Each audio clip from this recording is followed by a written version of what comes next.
Tetapi kita dalam 2 Petrus pasal yang pertama ayat 2 sampai 4. Sekali lagi, 2 Petrus pasal yang pertama ayat 2 sampai 4. Firman Tuhan berbunyi demikian.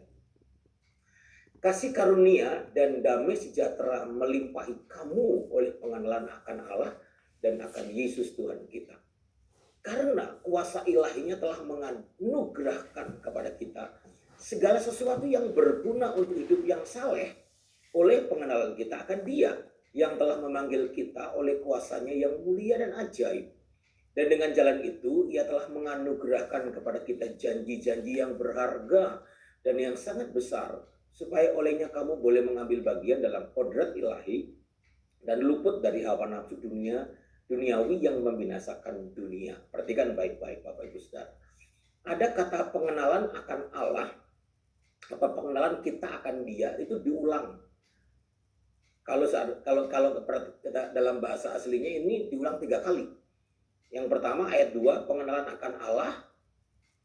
Nah, terus kemudian pengenalan akan Yesus. Nah, dan Yesus itu artinya Tuhan kita. Itu pengenalan akan Yesus.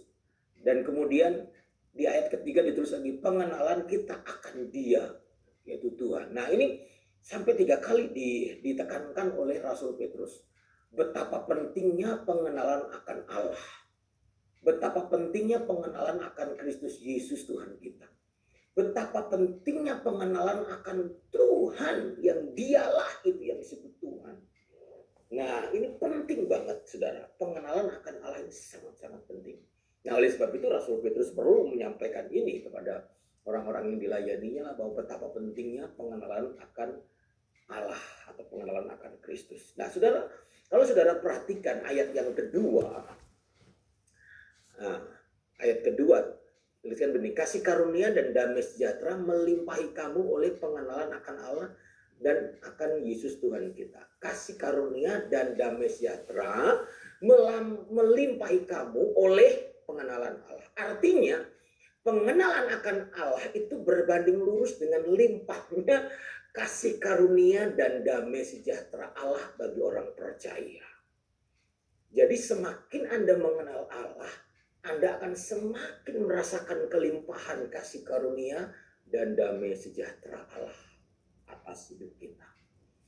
Dan seharusnya kalau Anda ingin mengalami kelimpahan kasih karunia, kelimpahan damai sejahtera atas hidup kita, pastikan engkau hidup selalu dalam pengenalan akan Allah.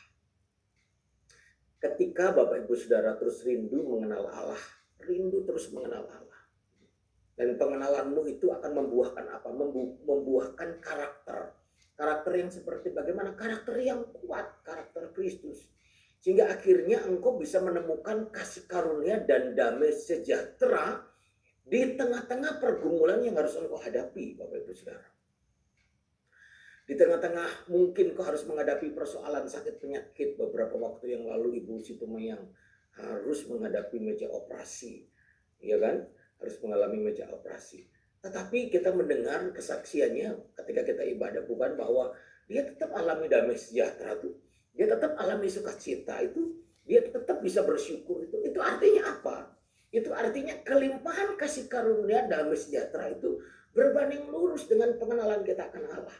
Nggak mungkin seorang yang sedang divonis sakit dan harus dioperasi terus kemudian dia tetap bisa bersukacita, tetap bisa bersyukur, tetap bisa alami damai sejahtera kalau dia nggak kenal siapa Tuhan yang telah mengizinkan peristiwa itu terjadi. Betul?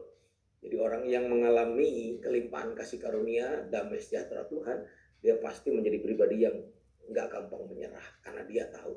Seperti Paulus tadi katakan, aku tahu kepada siapa aku percaya.